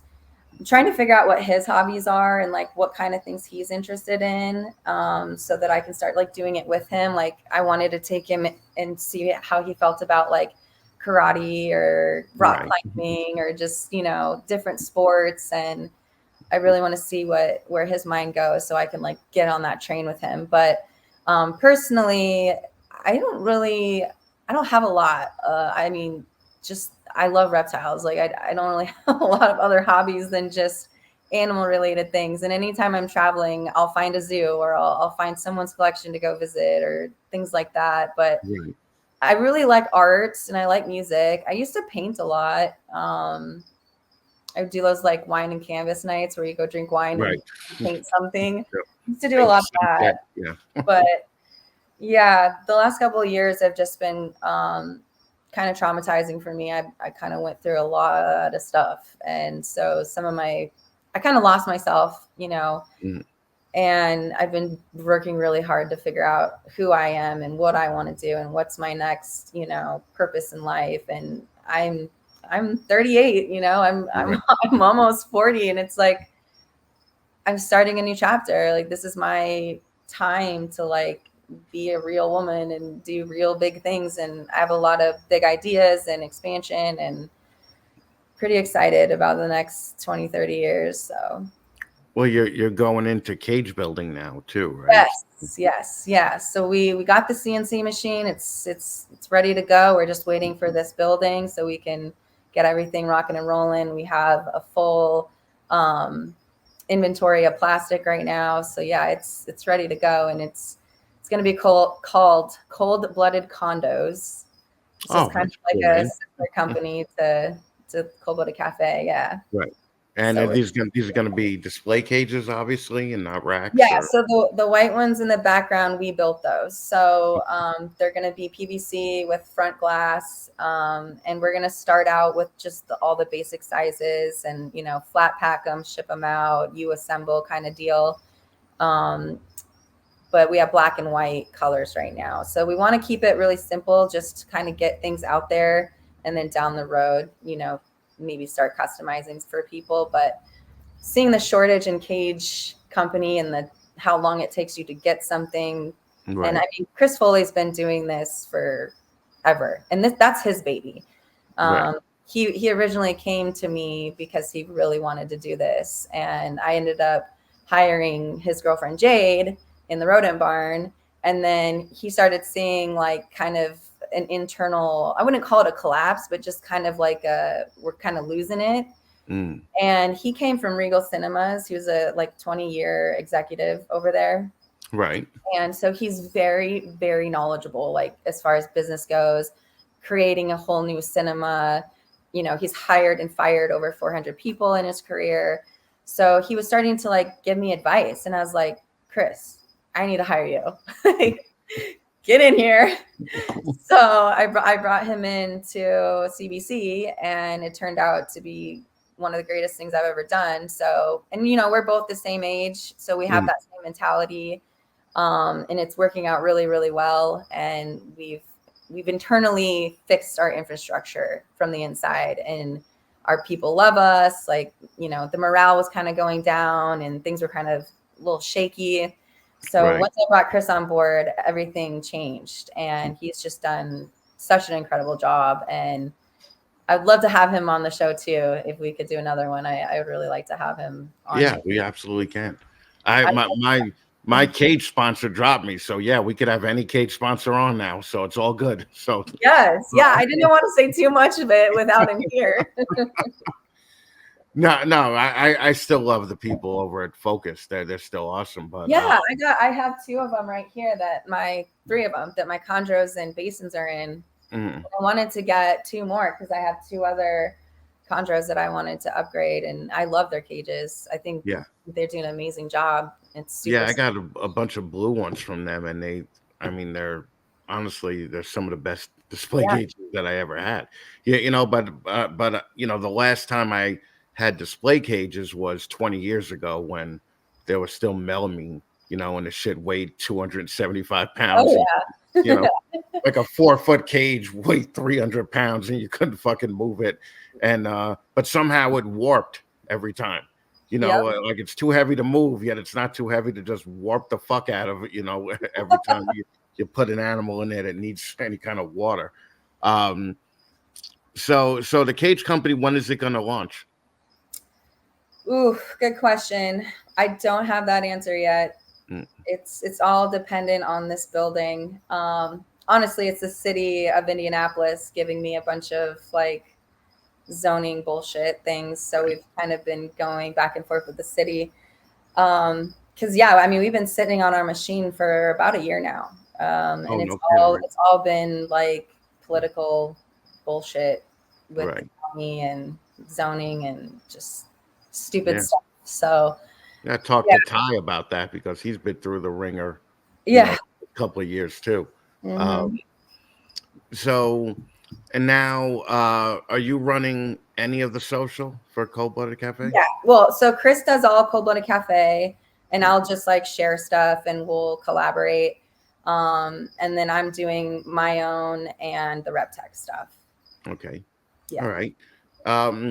And you were talking about before when kind of things, morale got down and everything. Did that happen after Forrest passed, or did that happen because of COVID? Like what happened to you guys during COVID? Yeah, so we were able to get a work release kind of thing because we work with live animals. So we were still able to have the staff coming here. And the person I had in management who's not here anymore was not the key person. And I think he was just too young and people didn't really respect him. And there was just kind of a lot of animosity. And I had 3 people quit at the same time, you know, all over their manager. So yeah, it was a manager problem. So once I got that out of here, then everything turned back around when I got Chris on board. He's very personable. He knows how to mirror people. He understands, you know, you can't treat everybody the same way. Everybody's different. You have to know who you're dealing with. And like, you know, some people are more sensitive. Some people don't listen well. Like, there's just a lot to do when you're managing people, especially when they're managing live animals, because at the end of the day, it's all about them. You know, if you call in sick and you're the person feeding today, now they don't get fed, or we have to move staff around, or like whatever. So having like a good manager that's positive and fun and makes the atmosphere fun, that's everything. You know, like Right. it's a shitty job. You're cleaning rat shit all day. Like nobody wants to do that. And you know, I can't pay you $25 an hour to do it either. Right. So, you know, yeah, we just had to go through a lot of infrastructure change and it really worked well. And the crew we have now have been here for quite a while. We don't really have a new person at the moment. So, yeah. Well, during COVID, did business just boom then? Because so many people got into. Yep. Yeah. We had our best year of COVID. Sales were out the roof. People were home and bored, buying new animals. Yeah, we sold a lot of rodents during COVID. I was getting, did you guys have any problem keeping up with it? Here and there. Yeah. Okay. Yeah. Yeah, I would imagine it probably, if it didn't double, it probably had to go up at least by 50%, right? Because the amount of idiots that came into the hobby are just, you know, the funny thing is they're all pretty much out of the hobby now. Okay. So your production probably leveled off a little bit. Yeah, it comes and goes. Yeah, whenever we try to like work a budget, we have to literally take into account things like that, you know, or like formation and babies hatching and like tax season or holiday seasons. Like you can see the trends in our profits based on the market itself. It's pretty wild. Like I bet a lot, you know, like, all right, fuzzy mice are gonna be in a huge demand, or you know, like the fuzzy rats and fuzzy mice seem to be the two things that like fluctuate hardcore, like between colubrid breeding and ball python breeding. Right. Yeah. And I just had my question, but I forgot it now. All right, fuck it. No, I want to think of it because it was a good question. Okay. God damn it. I'm gonna fucking have to edit this part out. Shit. During duh. Fucking, you said that you were gonna put your ball pythons on Morph Market. Now there's like 50,000 ball pythons available on Morph Market. Yeah. Number one, what are you gonna do that's different? And number two, what do you think? What do you think of the current status? Okay. Yeah. So the thing about the ball pythons is those were not my original animals. Those came in when Steven came here and he brought all those in and he was the one breeding them and making all that happen. And then when we did our separation, he did not want to take anything. So I basically was just left with about 100 ball pythons. And we both agreed that we were just going to be selling them and they had been trying to be sold. So I don't want to keep them for breeding. Like there's maybe 3 or 4 individuals that I just want as a pet. Like there's like a really pretty pied that I really like, you know, that has orange on it. Like I don't know genetics. I don't know what to pair. I like ball pythons as an animal. I think they're cool, but I don't want to mass produce. And so basically I'm just trying to get them out of here because I don't want to work with them. So they'll probably go really cheap. And so the ball pythons you have there aren't meant for breeding. You're just going to get rid of the ball pythons. I'm just trying to move them. Yeah. There's probably about 30 babies in here. And there's like 3 racks of adults.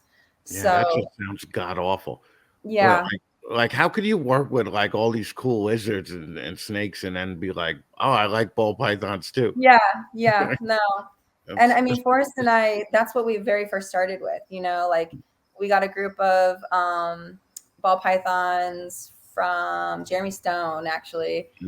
And then he bought 100 lot of babies that he was raising up. And that was basically when he was like, oh, fuck, I can't afford to feed all these things. Let's breed rats. Right. So we were breeding rats early on just to feed our own stuff. And so, yeah, I mean, we mastered the ball python thing, which isn't hard, but that was the very first thing we bred. And then he started getting into the green tree pythons, and then that became his obsession. And then like the emerald tree boas, they're starting to get into a little bit more advanced keeping insects. But yeah, so the ball python thing kind of faded out, and I didn't even have any before Steven came up here. So all of that came with him, and yeah, he didn't want to take any of it, and I didn't want to keep it. So I have the green light to just get rid of them. There you go. That's the way to do it. But plus, also, you guys are well known enough where people would say, "I want a cold-blooded cafe animal, and I Yeah, can't afford a $20,000, exactly. black dragon, but I can't afford, a ball Yeah, python." So exactly. Yeah, I've literally been giving them away. Like I sold a $500 snake to my friend for $200. right. I've Well, been that's what all the ball python giving these people are things doing. away. Yeah, I have guys working overtime to purchase it at a really cheap price. Like that's it. Yeah, that's what the ball python industry has become, right? yeah. So, um, and what do you think about Morph Market 5 years ago and Morph Market now? God, you could say it. It's all Yeah, right. Darian hates me, so fucking it's I all good. know. I personally wasn't using it 5 years ago. But what I have heard and seen is it's a mess. Mhm. And I recently, so it's been a struggle because Forrest had an account with RepTech, and then Steven and I had an account with it. And then whenever we tried to create a new one, it's still showing Forrest. So like I've contacted them, and I'm like, I need you to delete this one because I have no access to it. I don't have his old emails. Like when you search RepTech, you're getting the one for Forrest, and there's nothing Right, there. right. So whenever I'm trying to get a current one, it's getting all confused. So yeah, I'm actually having a lot of issues myself trying to sort that out. But I'm not going to be the one managing it. It's going to be Emmy, one of my employees here. So I got it all logged in for him, and he's doing all the pictures and the ads, and he'll be like the main contact of like selling stuff. But he's still a newbie in this, and like he's into the tarantula, so he's helping me get into those and teach me about that. But he does like the ball pythons, and he does want to breed like his own collection at home. So I basically said, you take over. So it's him and my other guy, Eric. Mhm. And Eric actually will take animals to all these local shows and try to move stuff. So there's two teams of reptile keepers. There's the ball python team and then the everything else team. Everything So else, yeah. there's two guys that just do the feedings for the ball pythons because it's too much for me. It is so confusing. And like, I don't like learning their genetics and then figuring out pricing. I'm just like, it's too much. And, half these babies want to be mouse feeders. Half of them want to be live feeders. And you're just like, God damn, like it should only take me an hour to feed my room, but it's like 3 hours if I include these damn ball pythons. It's just it's too much, man. So and 100 is a lot. I mean, it doesn't sound like a lot, but I mean, when you look at the work involved, like if somebody has 100 snakes in their house, it's a full-time job, so which means that you're paying somebody full-time, to take care of 100. That's a lot. Yeah. Yeah, I would just go to those local shows and be like $100 a piece. Just take them all. Fucking, Yeah. I would definitely be doing the buy one get one. Free. Yeah. Yeah, just whatever it takes to get this thing the fuck out of my place. Uh-huh. So I get it. Now, have you kept up with the like the emerald tree boas and the green trees? So that was something we moved away from, the emeralds, but I still have a basin here. I have a male basin that I want to keep, and I eventually get a female for her or for him. So that's all I have on that end. And then I currently have 4 green tree pythons. So a lot of that stuff ended up with Nido and didn't do well. So a lot of the original chondros that Forrest and I had have passed on quite a while ago. That blue Jayapura actually died a few days after he did. And oh, really? I cussed him out. I was like, is that your spirit animal? You're taking this from me? Like, that was the coolest snake here. Right. Like, how did this happen? And what a coincidence. And yeah, God, there was a lot of beautiful things. But I have a recent one from Socrates that is the what is it? Optimus Prime X Shutterfly, and that thing is fire. Yeah, And then Socrates is the shit. yeah, he's awesome. I went and saw his collection last year. It was super cool. And then I have the Crooks Biak that Patrick produced, and that one's super fire. And then I'm raising up one of my production, which that one had Lemon Tree, Kofiau, Biak, and Lorray. And that thing is just genetically powerful. So I'm hoping I can get something out of that. And then I have another male from Ian Bessel, and that's got Kofiau and I think Biak in it. Gotcha. Okay. Yeah, but they're all very small right now still. Like the three are definitely only probably 1 or 2 years old, 2 or 3. And yeah, so I love chondros. If that's probably one of my favorite pythons, I would love to start getting into that more, but the damn things are so expensive. Yeah, I know. Yeah. So I was like $5,000 snake. I'm just like, it's easier for me to spend that on a lizard. I don't know why, but right.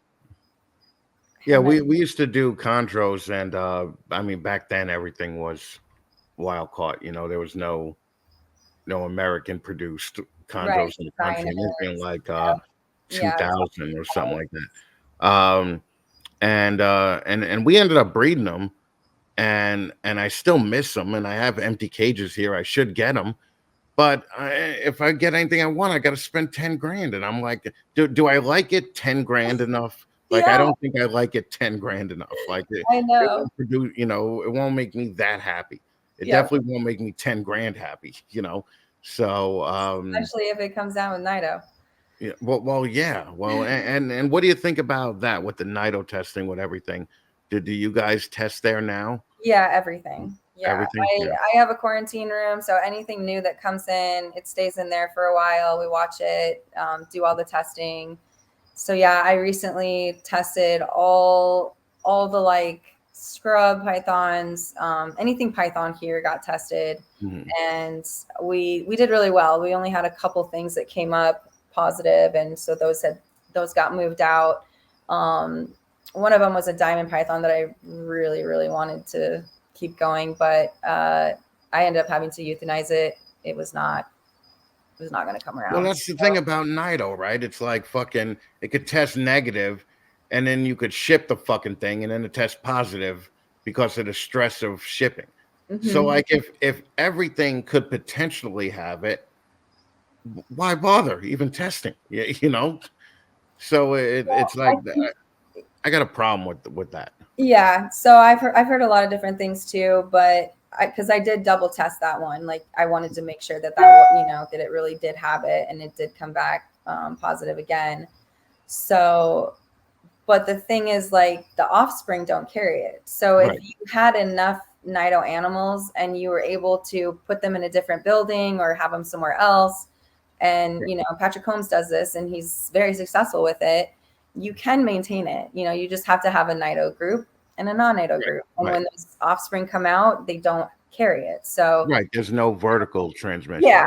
So, like, and some of them are not symptomatic, and some of them are, and some of them just totally fucking crash over it. So it's a really interesting virus. How it works. I actually find it interesting the people that set up 2 different rooms, because that's the responsible way to do it, right? Like, I mean, but your average jackass in Alabama, can't set up 2 different rooms, so yeah, I feel like it's definitely an advanced keepers thing, and you don't work them on the same day, or showering in between or whatever, or in that whole room has its own set of tools, and it's a mess.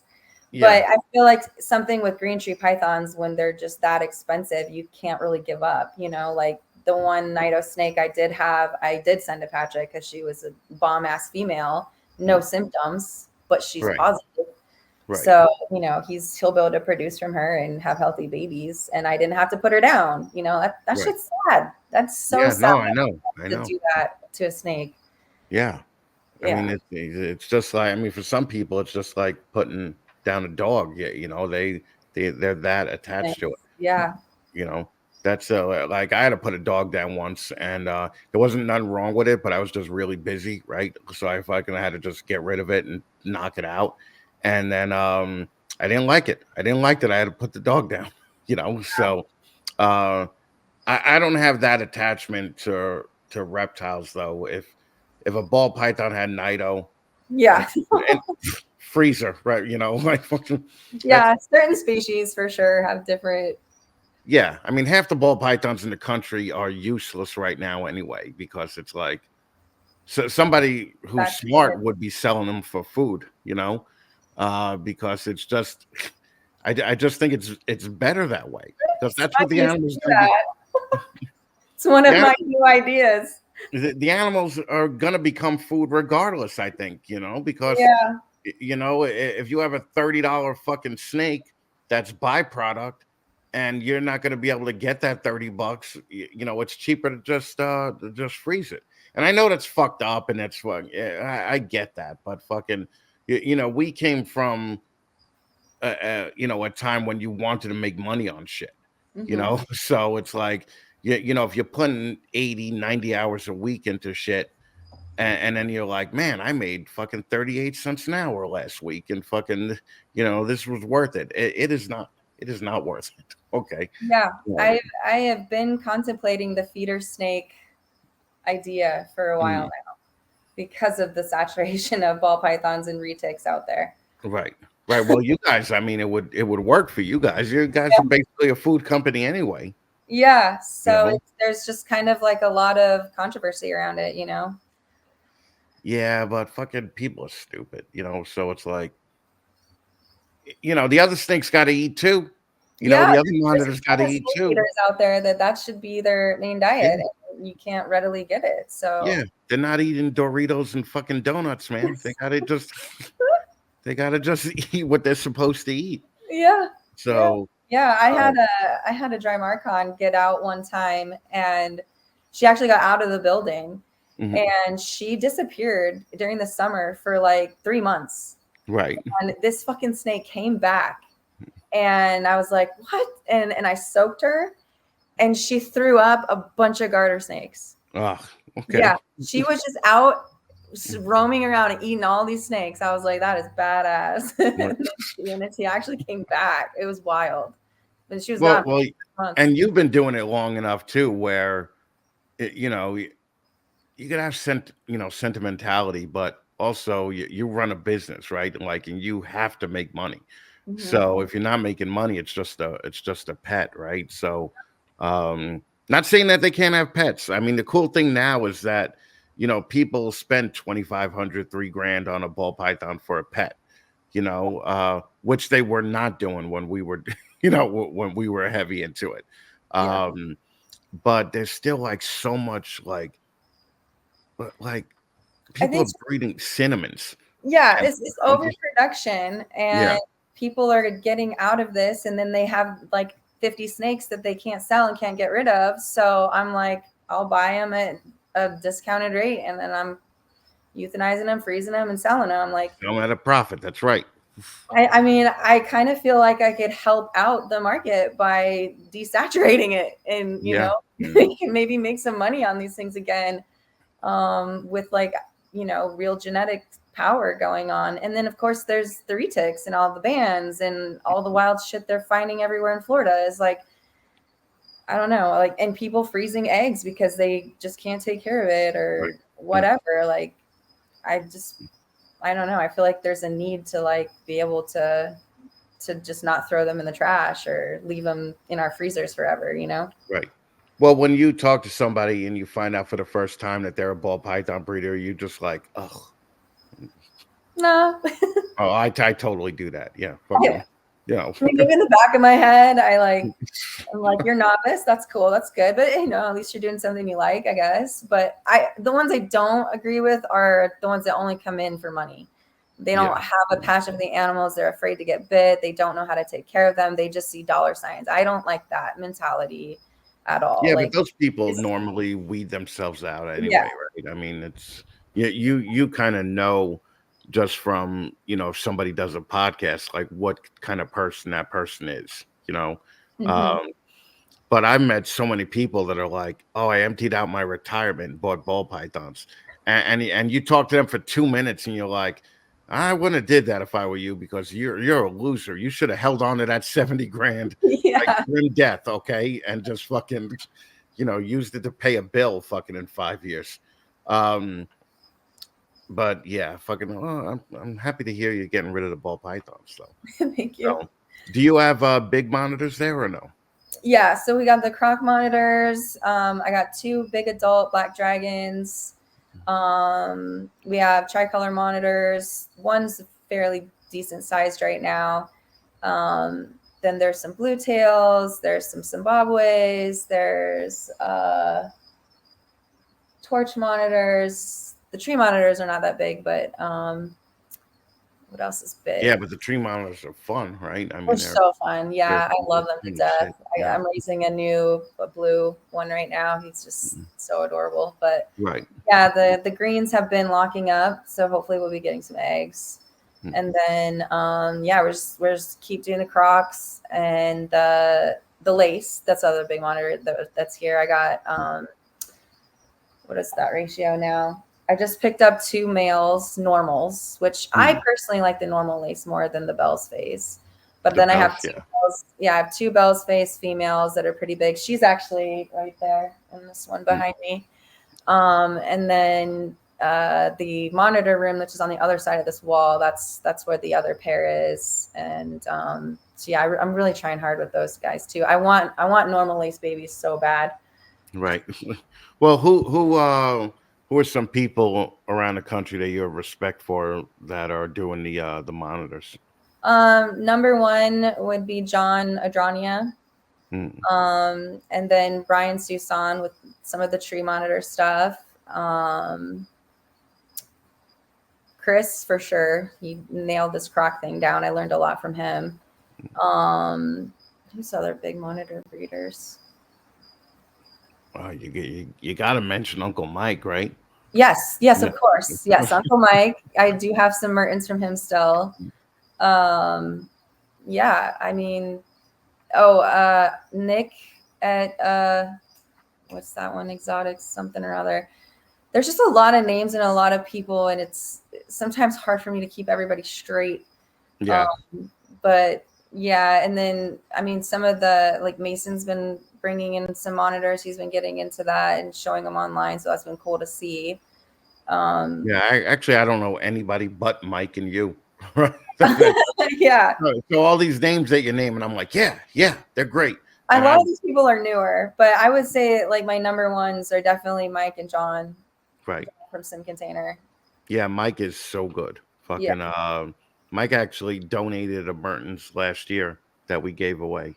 And I mean, that thing's just like perfect now, right? So it's like, I mean, Mike just knows his shit so well. I can't wait to get out.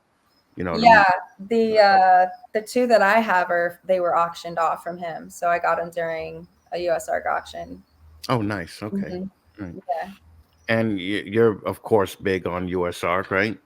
On what? US ARC? On US ARC, yeah. Yeah. We've done the gold tier membership for a few years now, and every auction I try to spend a lot of money. It just kind of depends on where we are financially and like what's going on with sales during the show. But I always try to contribute.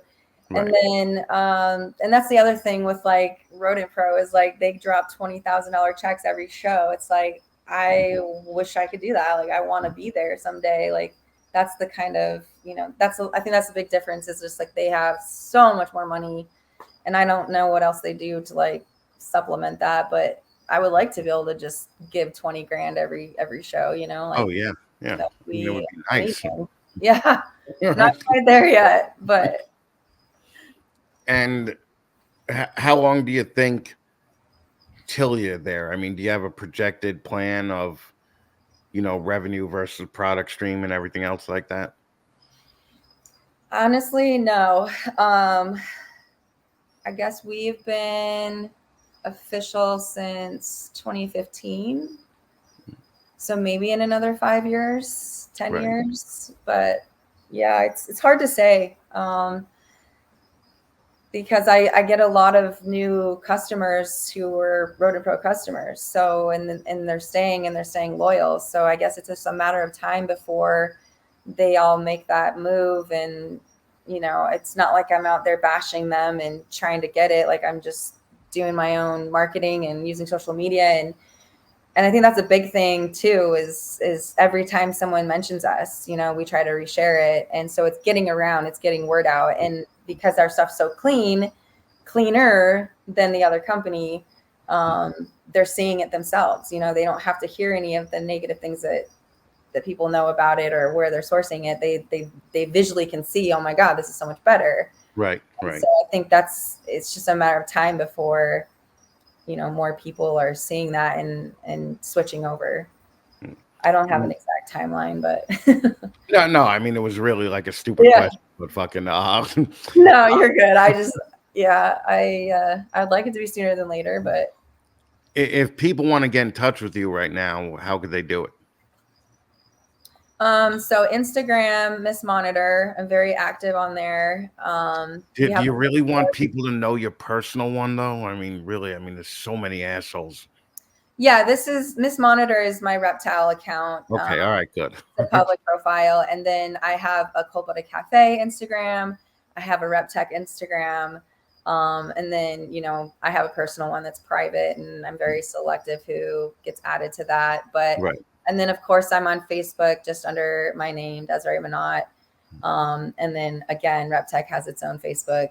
Cold-Blooded Café has its own Facebook too. So between those three names, you can find me basically everywhere. I did start a YouTube channel. I only have 5 subscribers, but I've been asked for years to make one. So I kind of started creating a little platform over there. So that would be a cool place to start putting. And that's under Cold-Blooded Café? Just my name, Miss Monitor, Desiree Manat, Miss Monitor. Yeah.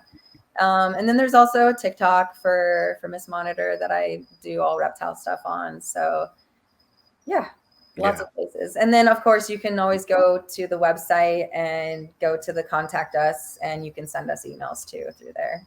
Gotcha. Okay. Very nice. Well, Desiree, thanks for your time. I appreciate it. This was awesome. Hanging out with me. And everybody go follow her, go subscribe, go whatever the fuck you call it on TikTok, whatever. But it's Miss Monitor on everything, right? Yeah. At least the first one. Yeah. And then it's Cold-Blooded Café or RepTech, you know, on the other accounts. So go follow her right now. Thanks. And don't fucking follow her just because she's hot and you think you have. Thank you. No, you don't. Okay. Fucking you do not. But please, nothing would make me happier as if you looked right into the camera right now and just said, reptile people don't have any shot with me at all. Yeah, definitely not, boys. Sorry. There you go. That's what I like to hear. Okay, good deal. You don't shit where you eat. Yeah, that's right. Get yourself a man with some benefits, okay? All right. Fucking that's all. Reptile people, they don't have any benefits. So all right, if you're in Texas, Louisiana, Oklahoma, or any surrounding states, you got to get your ass over to a herb show, okay? I'm going to tell you the schedule right now. On January 20th and 21st, they're going to be in Longview, Texas. On January 27th and 28th, they're going to be in Conroe, Texas. They're going to be in Corpus Christi on February 24th and 25th. They're going to be in Baton Rouge, Louisiana on March 2nd and March 3rd. They're going to be in Bryan. That's also known as College Station. On March 9th and March 10th, they're going to be in Rosenberg, Texas. Jewish People Central, Rosenberg, Texas. A lot of Jews with cowboy hats and shit. On March 16th and 17th. Then they're going to be back in Slidell, Louisiana on April 6th and April 7th. Listen, Herbs is the best independent run show circuit in the fucking country. If you're in anywhere around where these shows are taking place, if you're in any of the surrounding states, it's worth the fucking drive. Go to a Herb show, okay? You could visit them if you have any questions at herbshow.net. All right, everybody. Thanks for sticking around for the end of the show. I want to thank Ink Lady Morphs and Desiree fucking taking the time to hang out with my dumb ass for a little bit this week, and I appreciate you guys. I appreciate you guys even more for sticking around for the whole thing. And I'm gonna pimp out the Patreon right now. You see all these cool motherfuckers right here. They have Patreons with me, and I fucking love them to death. Probably a little bit a little bit more than everybody else. Look, it's the Reptile Cool Guy Club. Okay, they have access to exclusive videos, exclusive rants, fucking behind the scenes shit, discounts on it, and anything that my guests offer, and also it's they get a half an hour early entrance to any of the Zoom calls that we have. So if you want, join patreon.com/sneaks and the fat man. There's a Discord there that you could actually join for free. The minimum Patreon is $5 a month. It's basically a cup of coffee. It's not even a cup of coffee at Starbucks. Okay, try and make it affordable for everybody. Fucking, there's a way to do it. Fucking, give more than you take. All right, that's all I'm saying. Fucking, speaking of the Zoom calls, we're gonna have that again, probably in about 2 weeks, because I'm on a little bit of a vacation this week. And don't forget Fatman Live, the Hot Girl fucking Sunday show, every Sunday, where we promote women in the hobby. Okay, so contact me. If you guys want to be on the Hot Girl Sunday shows, but only women, no men. I mean, like I've had it up to here with fucking some of the men in this hobby. I've had it up to here with some of the women in the hobby too, but usually not the ones that call and want to be on Fat Man Live. So definitely check me out at Snakes and the Fat Man on Instagram and get in touch with me there if any of you ladies would like to be on the show. That's really it. I'm hoping that I have next episode's guest already lined up. I definitely got the 15 minutes lined up. I think the next 7 15-minute episodes are but filled up already. And I don't know. I mean that's really it. Sorry about the rant today. If it pissed off anybody, what are you gonna do? Okay. I think the rant number 2 in every show from now on is just going to be a totally unscripted me either complaining about or giving kudos to something going on in the hobby. So and it's going to be unscripted. It's going to come from the heart. All right. Thanks again, guys. Seriously, I appreciate all of you guys that fucking have been supporting and fucking watching and or listening for the last 8 fucking years. Okay. I love all of you guys. Remember, 3/4 of the Fat Man, still better than all the other dog shit out there. Take it easy, guys.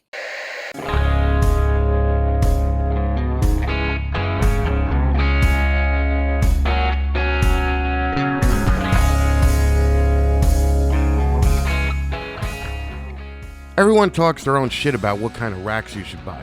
Metal racks are great, but everyone doesn't want a goddamn 7-foot high, 6-foot wide, 2,000-pound metal rack in their fucking house. That's a 2-refrigerator footprint, man. 2 fucking refrigerators. Sea Serpents makes insane quality racks that could fit anywhere. They're stackable PVC racks that are living room friendly, and they're shipped fully assembled with heat tape already installed. Just plug it into a thermostat and you're ready to go. When we had the shop, we had over 20 Sea Serpent racks there before they ever became a sponsor of Snakes and the Fat Man.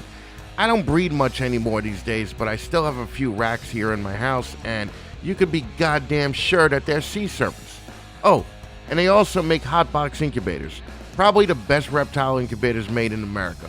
At the height of our breeding business, we had 4 4-foot hotbox incubators, and again, I still have a small hotbox incubator here in case anything I keep actually does breed. Go to SeaSerpents.com and check out their incredible selection of PVC racks, and tell Chris Nettles that the Fat Man sent you.